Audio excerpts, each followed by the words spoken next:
Morning mga kapogi. Sa mga nagbabalak pala pumunta ng Bicol, dito kami nagstay sa Balay Tinay Guest House. Napakaganda ng location nito at napaka-affordable. 7 person kami, nakakuha kami ng isang family room. 3,600 yung presyo niya per day without food, pero nagsaserve din sila ng breakfast na lang kayo kay kuya at ate. Ito naman yung kanyang lobby o yung receiving area. May parking area din sila at third floor tong property na to. Sa second floor yung mga rooms, pati sa third floor. Meron pa sila ditong fish pond. Free coffee din sila dito, tea and Milo. Meron din po sila. Meron din silang mga gamit na pwede nyong hiramin o mga utensils pag kailangan po ninyo. Just ask lang po kila ate at kuya. Ito po yung room na nakuha namin. 4 na single bed at isang double yung kama. So yan, nakakarpet pa po siya. So saktong-sakto lang sa pag magi-stay kayo ng ilang araw. Ito naman po yung banyo nila, naka hot and cold na. May toiletries na rin po. May towel na rin kasama. So meron din po siyang Netflix, naka HD pa kung gusto nyo manood. Ang wifi naman po malalakas. Ito po yung view sa pinaka third floor. Meron ding ibang room dyan na nag-i-stay. So ayan po, yan yung taas. Sulit po nito. Value for money. Gabi naman po ito na view ng bahay.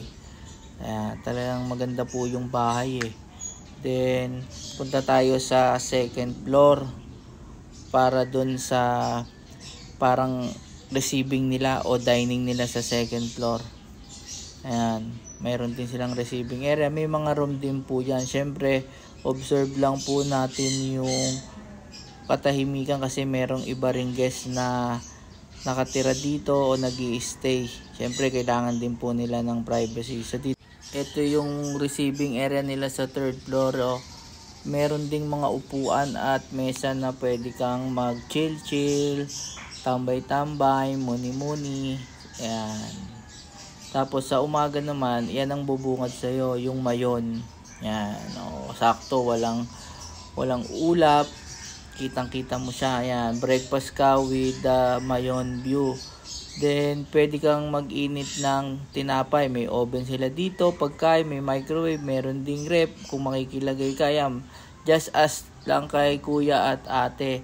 Meron din sila ditong TV, malaking dining, hot and cold water. Free coffee ulit sa second floor. Yung mga condiments meron din, free of use yan. Meron silang regular coffee, 3-in-1, tea o Milo, meron din sila dito. Meron din po silang sterilizer cabinet para sa mga baso at utensil. Yan, ito po yung buong second floor. Yan, may maraming lamesa na pwede nyong gamitin kung marami kayo. Ayan, pwede rin maglaro kung may kasama kayong mga bata. Meron din po sila ditong mga board game at mga libro na free of use din po. Stay ingatan lang po. Observe lang po natin yung cleanliness. Meron sila sa booking.com. Meron din po silang page sa Facebook or pwede nyong makita yung contact nila doon. Tawagan po nila para direct booking na po kayo. Ayan, nag-init kami ng malunggay pandesal na bili namin sa baba. So, ayan, nagpe-prepare kami para sa aming second day. Ayan. Salamat po.